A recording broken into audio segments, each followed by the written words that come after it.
অথচ সুফি যাবে জানেন না যে এই মহিলার সম্পর্ক তার অবগতি নাই, এই বাচ্চা সম্পর্কেও তার কোনো অবগতি নেই। সকল মানুষে জঙ্গলাত গিয়া ফির সাবরে দৌড়ছই, দৌড়িয়া উত্তম মধ্যম দেওয়া শুরু করে দিয়েছেন। এখন কিলোর গোটা তো একটাও মাটিত পড়তো না, পড়বনি খোকা চাই। যত বড় সুফি সাপ থাকুন না কেনে, ধান গেছ থেকে যদি দুর্ঘটনা একটা গটি দেয় তাহলে এই রে আর কেউ রেহাই দিত না। মসজিদের ইমাম যাবও তাকুকা, তাহাজ্জুদ গুজার ফির সাবও তাকুকা, আর লম্বা দাড়িওয়ালা আল খেল্লাওয়ালা যদি বড় বুজুর্গও তাকুকা, মানুষে তানতে খাতির করতে না, কিলোর গোটে একটাও মাটিত পড়তো না। বালা করে উত্তম মধ্যম দেওয়া শুরু করছেন। মানে থাইন কইন ভাই চাব হল আপনারা আমার মাঠইন খেনে পিঠাইন খেনে কিতার লাগি আমি অপরাধ করছি কিতা বলে আর কই রাইনি তুমি কি ঘটনা ঘটাইছো, আর অনে বুঝিন ফিট সাবর রূপ ধরছো, বালা করে ফিটানি শুরু করছো। ও থাইন কইলা যে না, এই সম্পর্কে আমার কোনো অবগতি নাই, আমি এই ধরনের দুর্ঘটনা করছি না। বলে তোমার সাক্ষী খে, একটা ঘটনা যদি ঘটে তাহলে তার সাক্ষী লাগে। দুনিয়ারও রীতি, আল্লাহর আদালত এই জিনিসটা গ্রহণযোগ্য যে জিনার যদি অপবাদ কেউ কারো দেয় তাহলে 60 জন মানুষে তার সাক্ষী দিতেই, 60 জন সাক্ষী লাগে। একমাত্র জিনার অপরাধর লাগি 60 জন সাক্ষী রাখা হয়েছে, আর শরীয়তের অন্যান্য বিচারর লাগি মাত্র 2 জন সাক্ষী যথেষ্ট। কিন্তু জিনা লাগি 60 জন খেনে, যে জিনা যদি বিবাহিত পুরুষ বা মহিলা করে তাহলে তারে পাথর মাইরিয়া হত্যা করা, আর অবিবাহিত হইলে 100টা বেত্রাঘাত করে। আর এটা এমন হইতে পারে একজন আরেকজনের উপরে আক্রোশ বশত বা হিংসা বশত জিনার তুহমত দেলাইতে পারে।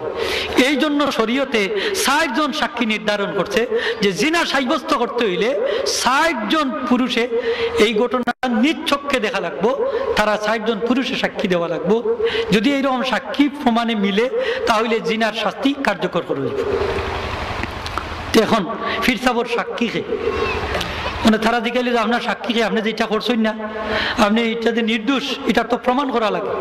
ও তাই কইলা যে এই দুধ খাওয়া বাচ্চা, যে ছোট বাচ্চা, এই বাচ্চাটা হইলো আমার সাক্ষী। জুড়ে হোক সুবহানাল্লাহ, এই দুধের বাচ্চা হইলো তার সাক্ষী। আল্লামা জালালউদ্দিন সৈয়দী সাহেব লেখছেন 10 জন বাচ্চা দুধ খাওয়া অবস্থায় কথা কইছেন, একজন হইলা এই জুরাই সুফি সাবর সাক্ষী ছোট বাচ্চা, আরেকজন হইলা ঈসা আলাইহিস সালাম, আরেকজন হইলা হযরত ইউসুফ আলাইহিস সালামের ঘটনার যে প্রত্যক্ষ করছে ছোট বাচ্চা, আরেকজন আমাদের নবী মুহাম্মদুর রাসূলুল্লাহ সাল্লাল্লাহু আলাইহি ওয়াসাল্লাম, হযরত ইব্রাহিম আলাইহিস সালাম, শুআইব আলাইহিস সালাম, আইয়ুব আলাইহিস সালাম, দাউদ আলাইহিস সালাম। জুরে হোক সুবহানাল্লাহ, এরা ছোট অবস্থায় দুধ খাওয়া অবস্থায় কথা কইছে। তো মোহতারাম হাজিরিন, ছোট বাচ্চা সাক্ষী। আল্লাহর কিন্তু কুদরতিরা আছে যে ছোট বাচ্চা দিয়েও কথা কওয়াইতে পারেন, এটা আল্লাহর কুদরত। আল্লাহর কুদরত হইল মানুষের সাধ্যর বাহিরে, মানুষের যেটা ক্ষমতায় ধরে না, এটা কিন্তু আল্লাহর ক্ষমতার ভিতরে, ঠিক কিনা না? অনেক রোগী আছে দেখুন যান, ডাক্তারের কাছ থেকে মায়ুস হয়ে যাচ্ছে, কিন্তু দেখা যায় যে আল্লাহ পাক দেখা যায় যে এই ব্যক্তিরে বিনা ডাক্তারে বিনা ঔষধে শিফা দান করতে পারেন, ঠিক কিনা না? পারেন। আল্লাহর কুদরতের ভিতরে কিন্তু সব জিনিস। মাত্র হাজিরিন, ও সুফি যাবর সাক্ষী হইল ছোট বাচ্চা। অনে দ্বারা ও ছোট বাচ্চারে জিকাইল যে তুমি এই ব্যাপারে কি জানো? বাচ্চার জবান আল্লাহ খুল্লা দেলাইলা। বাচ্চা কইল যে সুফি সাহেব এই নইলা সম্পূর্ণ নির্দোষ, আমার মার লগে এই রাখাল বেটায় অবৈধ সম্পর্ক করিয়া বছর বছর করছে, তার তাকিও আমার জন্ম হয়েছে। নাউজুবিল্লাহ। আল্লাহ এই সুফি সাহেবরে রক্ষা করছেন, কিন্তু এই বেশ্যা মহিলার সম্মুখীন করছেন, দ্বারস্থ করছেন একমাত্র মায়ের বদুয়ার কারণে। আল্লাহু আকবার। এই ঘটনার থেকে যদি আমরা আর ইবরত হাসিল করি তাহলে আমরা একটু লক্ষ্য করতাম পারি যে এই পীর সাহেব মানুষ, সুফি সাহেব মানুষ, উচ্চ স্তরের একজন বুজুর্গ, কিন্তু এই বুজুর্গ ব্যক্তিও মার বদুয়ার কারণে, সামান্যতম কষ্ট দেওয়ার কারণে এই ব্যক্তিও বেশ্যা মহিলার নিকট দ্বারস্থ হওয়া লাগছে। বেশ্যা মহিলার এই জিনার অপবাদগ্রস্ত হওয়া লাগছে একমাত্র মার বদুয়ার কারণে। আমরা আল্লাহর কাছে একটা কি ফানা চাই, জুড়ে হোক আমিন। সাহাবী আলকামা রাদিয়াল্লাহু তাআলা আনহু, আল্লাহ রাসূলের প্রিয় সাহাবী, ইন্তেকালের সময়, সাকরাতের সময় কলিমা শাহাদাত নসিব হয় না। আল্লাহ রাসূলে বড় বড় বাগা বাগা সাহাবী সকল পাঠাই দিলা। জলিলুল কদর সাহাবী আবু বকর রাদিয়াল্লাহু, উমর রাদিয়াল্লাহু, উসমান রাদিয়াল্লাহু, আলী রাদিয়াল্লাহু তাআলা নূর মতো বড় বড় সাহাবায়ে কেরাম সকল আলকামার বাড়ির তশরিফ নিলা। আলকামারে কলিমা শাহাদাতর তালকিন দিলা। আল্লাহ রাসূলে ফরমায় লাকিনু মাউতাকুম শাহাদাতা আল্লা ইলাহা ইল্লাল্লাহ। তলকিন শব্দের অর্থ হইল ধর্মীয় উপদেশ দেওয়া, তার লাগি কল্যাণ কামনা করা। আল্লাহ রসুলে সক্রাতগ্রস্ত রোগীরে মৃত্যু পথযাত্রী ব্যক্তি হকলর খান্দাত পইয়া আপনি লা ইলাহা ইল্লাল্লাহর তলকিন দিতা নির্দেশ দিছেন। এই সময় আমরা কিছু করণীয় থাকে, একজন মানুষ যদি সক্রাতর হালত থাকে করণীয় থাকে। আর আমরা দেশে তো সক্রাত শুরু হইলে আমরা হসপিটাল বাইতে দৌড়াই, যে এর বাদেও চেষ্টা করি যে কোনো রকম নি বাঁচাইতাম পারি। তো হসপিটাল থাকি একবারে লাশ লইয়া বাড়ি থাই অ্যাম্বুলেন্স করিয়া। তো এটাও মনের তৃপ্তি মিটবার লাগে ইচ্ছা করি যে মা বাপ সম্পদ রাখিয়া গেছেন, এখন যদি মা বাবার লাগে এইগুলা করি না তাইলে কিতার লাগে ওই সম্পদও রাখিয়া গেলা তার হক আদায় করি আমরা। তো আমরা সক্রাত শুরু হয়ে গেলেও অনেকে আমরা দৌড়াদৌড়ি করি। আল্লাহ রসুলে ফরমাইন মৃত্যু পথযাত্রী ব্যক্তি সক্রাতগ্রস্ত মানুষের খান্দাত বইয়া তোমরা লা ইলাহা ইল্লাল্লাহর তারে তলকিন দাও, কিন্তু তারে নির্দেশ দিও না ফড়বার লাগে নির্দেশ দিতা না কেন যে এই সময় শয়তানে আইয়া ওয়াসওয়াসা দেয়, বিভিন্ন ধরনের কুফরি কালামহল হয়, প্রস্তাবহল ছাড়ে। এখন এটা যদি তাই ওই যে তার যদি প্রস্তাব এটাও যে আপনারে কইলা লা ইলাহা ইল্লাল্লাহ আপনি কইবার লাগি, তাই যদি খোল্লা দিন না করেন তা বুঝি লিবা মনে হয় তাই লা ইলাহা ইল্লাল্লাহ কইতে অস্বীকার করো, নাউজুবিল্লাহ মিন যালিক। আপনার একটা বাদ ধারণা সৃষ্টি হয়ে যাব, বদগুমান সৃষ্টি হয়ে যাব। এই জন্য সক্রাতগ্রস্ত ব্যক্তি বেহুশ অবস্থায় থাকে, তারে আপনি কলিমা শাহাদত বা কলিমা তৈবা ফোড়ার লাগি নির্দেশ দিতা না, আপনি খালি ফোড়তে থাকতা। এমন হইতে পারে যে সময় হুশ আইব ফিরিয়া ওই সময় হয়তো এই জবান দিয়ে আল্লাহ জারি করে লিতা পারেন লা ইলাহা ইল্লাল্লাহু মুহাম্মাদুর রাসূলুল্লাহ সাল্লাল্লাহু আলাইহি ওয়াসাল্লাম। আর আল্লাহ রাসূল ফরমায় মান কানা আখিরু কালামিহি লা ইলাহা ইল্লাল্লাহ দাখালাল জান্নাহ। আমার কোন উম্মতের যদি এই দুনিয়া থেকে বিদায় নেওয়ার শেষ কলিমা যদি হয় লা ইলাহা ইল্লাল্লাহ, আমার এই উম্মত বেহেশতি। জুরে হোক সুবহানাল্লাহ। এটা মাসলার কথা কইলিলাম, ফাঁকে দিয়ে উঠি গেল যখন। আল্লাহ রসুলের সাহাবী হযরত আলকামা রাদিয়াল্লাহু তাআলা নূর জবান বন্ধ হয়ে গেল, ইন্তেকালের সময় কলিমা শাহাদত নসিব হয় না। আল্লাহর হাবিবর দরবারে যখন এই সংবাদ গেল, আল্লাহর হাবিব সাহাবী আলকামার বাড়ির তশরিফ আনলা। আল্লাহ রসুল হযরত আলকামার মারে ডাকাইয়া আনলা। আল্লাহর হাবিবে কইন আলকামার মা, তুমি তোমার সন্তানের উপরে অসন্তুষ্ট নি? তাই নয় হুজুর আমি অসন্তুষ্ট। বলে কেনে অসন্তুষ্ট?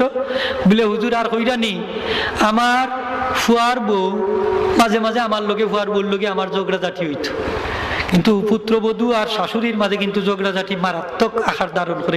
কোনো সময় অনেক ফ্যামিলি ইলা দেখা যায় খান হইয়া যায়, অনেক সংসারও দেখা যায় যে বিরান হয়ে যায়, সুখের সংসার নষ্ট হয়ে যায় একমাত্র স্ত্রী এবং শাশুড়ির দ্বন্দ্বর কারণে। শরীয়তে হয় পুত্রবধূ এবং শাশুড়ি, ফুয়ার বউ এবং শাশুড়ির মাঝে, আপনার স্ত্রী এবং আপনার মার মাঝে যদি বনিবনা ভাব হয়, তাহলে আপনি আপনার আম্মারে আলাদা রাখতা, আপনার স্ত্রীরও আলাদা রাখতা, মারে আলাদা কুরাকি দিতা, আপনার স্ত্রীর বরণ পোষণের আলাদা ব্যবস্থা করতা। অর্থাৎ মার সুখর দিকে বাপর সুখর দিকে আপনি তাকাইতা। ইলা না যে মারে একবারে আগলা করি দেলাইতা আর বাপরে আগলা করি দেলাইতা আর বুড়া হালতে মা বাপর গলার মাঝে ভিক্ষার ঝুলি লইয়া দাঁড়ে দাঁড়ে ভিক্ষা করি বেড়াইতা, এইরকম না। কারণ শরীয়তে কয় যে আল্লাহর ইবাদত বন্দেগী জেলাখান ফরদে আইন, আল্লাহর ইবাদত বন্দেগীর মধ্যে সবচেয়ে বড় জিনিস ফরদে আইন হচ্ছে মা বাবার সাথে সদ্ব্যবহার করা। জুরে হোক সুবহানাল্লাহ। এই জিনিসটা আল্লাহ পবিত্র কোরআন শরীফের মধ্যে ফয়সালা করে দিয়েছে। আল্লাহ ফরমায় ওয়া কাদা রাব্বুকা আল্লা তা'বুদু ইল্লা ইয়াহু ওয়া বিল ওয়ালিদাইনি ইহসানা। যে আমার হাবিব আপনার রব এই জিনিসটা ফয়সালা করে দিলাইছে যে তোমরা একমাত্র আল্লাহ সুবহানাহু ওয়া তাআলার ইবাদত বন্দেগী করো, আর আল্লাহর ইবাদত বন্দেগী করার পরে মা বাবার সাথে তোমরা সদ্ব্যবহার করো। ইহসান শব্দের অর্থ হচ্ছে যে মা বাবার সাথে সদ্ব্যবহার করা। ইহসান অর্থ হইল বালা কাজ করা, ইহসান অর্থ হইল রহম প্রদর্শন করা। যিনি ইহসান শব্দের অর্থ হইল ভালো ব্যবহার করা, মা বাবার লগে আপনি ভালো ব্যবহার করতে। আল্লাহ ফরমান ইম্মা ইয়াবলুগান্না ইনদাকাল কিবারা আহাদুহুমা আও কিলাহুমা ফালা তাকুল লাহুমা উফিন ওয়ালা তানহারহুমা ওয়া কুল লাহুমা কাওলান কারীমা। যে মা বাপ দুইজন যদি বৃদ্ধ অবস্থায় অথবা দুইজনের একজন যদি বৃদ্ধ অবস্থায় তোমাদের নিকট উপনীত হয়, তাহলে এই বৃদ্ধ অবস্থায় তোমরা মা বাবার খেদমত করো, মা বাবার বরণ পোষণ করো। আর এই বরণ পোষণ করতে গিয়া তোমার যদি মাথার গাম পায়ের মধ্যে পড়ে, শরীরের গাম যদি বাহির হয়, তাহলে এই জন্য ফালা তাকুল্লাহুমা উফিন, একটা উফ শব্দ উচ্চারণ করা, টু শব্দ উচ্চারণ করা আমি আল্লাহ তোমার লাগি হারাম করে দিলাইলাম। ধরে হোক সুবহান। ফালা তাকুল্লাহুমা উফিন, উফ শব্দ টু শব্দ করতে পারতাই নাই, মা বাপরে খেদমত করতেই হবে। আল্লাহ রাসূলের দরবারে সাহাবীরা আরজ করেন, হুজুর আমার মা আমার লগে বাদ ব্যবহার করো, আমার মা আমার সাথে বাদ ব্যবহার করো, এরপরে আমার মারে আমি খাবাইতাম নি, মার সাথে মারে আমি বরণ পোষণ করতাম নি। আল্লাহ রসুলে ফরমাইন, সাহাবী তোমার মা বাপে যত লুকমা গ্রহণ করবা, প্রত্যেকটা লুকমায় লুকমায় আল্লাহ তোমারে সব দান করি দিবা। সাহাবী তোমার শরীরের গুস্তরে যদি টুকরা টুকরা করিয়া তোমার মারে খাইতে দেও, তবুও তোমার মার হক তুমি আদায় করতে পারতাই না। জুড়ে হোক সুবহানাল্লাহ। অত হক মা বাবার সন্তানের উপরে। মুহতারাম হাজিরিন, আল্লাহ রাব্বুল আলামিনে ফয়সালা করে দিলাইছেন ফালা তাকুল্লাহুমা উফিন। মা বাপ যদি বৃদ্ধ অবস্থা উপনীত হয়, আর এই মা বাপরে বরণ পোষণ করতে গিয়া, মা বাবার চিকিৎসার খরচ নির্বাহ করতে গিয়া, মা বাবার বাসস্থানের ঠিকঠাক মতো দিতে গিয়া, কাপড় চোপড় দিতে গিয়া যদি তুমি একবারে অনেক কষ্ট করতে হয়, তাহলে তুমি এই যে কষ্ট করতে গিয়া যে অনেক সময় আমরা উফ শব্দ উচ্চারণ করি, আল্লাহ কইন এই উফ শব্দ মা বাপর লাগি, টু শব্দ উচ্চারণ করা মা বাপর লাগি আমি আল্লাহ তোমার লাগে হারাম করি দিলাইলাম। এটা কবিরা গুনাহ। উফ শব্দ হওয়াও কবিরা গুনাহ। 2 নম্বর হইল ওয়ালা তানহারহুমা, আল্লাহ ফরমাইন এরারে তোমরা দমক দিও না, দমক দিয়া খোতা হইও না।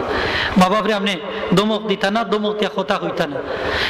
গালি দেওয়া দূরের কথা, গালি দেওয়াটা দূরের কথা। মুহতারাম হাজিরিন, আল্লাহ ফরমাইন ওয়াকুল্লাহুমা কাউলান কারীমা, আর মা বাবার সাথে যখন কথা কইবাই নরম ভাষায় কথা কইবাই। জোরে হোক সুবহানাল্লাহ। নরম ভাষায় কথা কইও। ওয়াকফিদ লাহুমা জানাহাদ যুল্লি মিনার রাহমাতি। 4 নম্বর হক হইল মা বাবা যদি যখন সাহায্যের প্রয়োজন হয় আর সাহায্যের জন্য যদি হাত বাড়াই দেয়, তাহলে তোমার হাত রে মা বাবার সাহায্যের জন্য সম্প্রসারিত করে দাও। 5 নম্বর হক হইল ওয়াকুর রাব্বিরহামহুমা কামা রাব্বায়ানি সগীরা, আর মা বাবার লাগি তুমি দোয়া করো। আমার লগে লগে পড়ুক আপনারা, রাব্বিরহামহুমা কামা রাব্বায়ানি সগীরা। 5 নম্বর হক হইল যে মা বাবার লাগি আপনি আমি দোয়া করতাম যে আল্লাহ তুমি আমার মা বাবার প্রতি এইভাবে রহম করো, জেলাখান তারা ছোট অবস্থায় আমাদেরকে লালন পালন করছেন, আমাকে লালন পালন করছেন। এইভাবে দোয়া করারও আল্লাহ কোরআন শরীফ আমরা নির্দেশ দিচ্ছেন। একটা সন্তানে যদি মা বাবার লাগি দোয়া করে, এই সন্তানের দোয়া আল্লাহর দরবারে কবুল। একটা সন্তানে যদি মা বাবার লাগি দোয়া করে, এই সন্তানের জীবিকার পথ আল্লাহ প্রশস্ত করে দেন, এই সন্তানের অভাব অনটন আল্লাহ দূর করে দেন। জোরে হোক সুবহানাল্লাহ। মুহতারাম হাজিরিন, তো আমার কথা হইল আল্লাহ রসুলে এই আলকামার আম্মারে ডাকাইয়া আনছেন যে তোমার সন্তানের উপরে তুমি নারাজ নি বলে, হুজুর নারাজ এই কারণে নারাজ যে অনেক সময় আমার ছেলের স্ত্রীর সাথে আমার অনেক ঝগড়াঝাটি হইতো, আমার ছেলে আমার ফাঁস না দিয়া আমার এই পুত্রবধূর ফাঁস দিলাইতা, তার স্ত্রীর ফাঁস দিলাইতা, যার কারণে আমি আমার সন্তানের উপরে বড় নারাজ। অনেক সময় দেখুন যান শাশুড়ির সাথে আপনার স্ত্রীর আপনার মার সাথে অনেক সময় ঝগড়াঝাটি হয়ে যায়। এই সময় আপনার মাও যদি অন্যায়ও থাকুন, তাও মার পক্ষ আপনি দিতা, কথা না মনে রাখেন, এটা হলো মাসলার কথা। এখানে মার মন তুষ্ট রাখতে হইব, বাপর মন তুষ্ট রাখতে হইব। আপনার স্ত্রীর পক্ষ ধরিয়া আপনার মারে আপনি গালিগালাজ করতেন না, অনেক সময় অত্যাচার নির্যাতন অনেক সন্তানে করে, খবরদার এরকম ফটো আপনি যাইতেন না, মনে রাখুন যান কথা খান। এনর আল্লাহ সক্রাতর সময় জবানখানে বন্ধ করে দিলা একমাত্র মায়ের অসন্তুষ্টির কারণে, যে অসন্তুষ্টিটা পয়দা হয়েছে এই যে তান পুত্রবধূর সাথে তান ঝগড়াঝাটির করার ফলে তাই ফাঁস দিলাইতা তান স্ত্রীর। তখন হইলাও আলকামার মা তোমার সন্তানকে তুমি মাফ করে দিলে, তাই হইলে হুজুর আমি মাফ করে দিতাম না, অত কষ্ট আমারে দিছ, যেই কষ্টগুলো হুজুর আমি বরদাস্ত করার মতো না, ইয়া রাসূলুল্লাহ আমি আমার সন্তানকে আমি মাফ করে দিতাম না। হইলাতে যদি মাফ করে দেও না, তাহলে তোমার সন্তানরে আমরা আগুন দিয়ে জ্বালাইব। ও সাহাবাই কেরামরে নির্দেশ দিলা, যাও তোমরা কাঠ সংগ্রহ করো, এরা লাকড়ি সংগ্রহ করলা, হইলে আগুন জ্বালাই দাও, ও দাও দাও করে আগুন জ্বালাই দেবো। হইল আল্লাহ রসুলের ফরমাইন তোমার সন্তানরে যদি তুমি মাফ করে দেও না, তাহলে এই আগুনের মধ্যে ফালাইয়া আমি তোমার সন্তানরে জ্বালাইব। আল্লাহু আকবার। সত হইলে তো মা অপরাধী হইলে মা বাবর গেছে তুই অপরাধী হইন না কেন, এই সন্তান তো মা বাবর গেছে আল্লাহ জানে গেছে।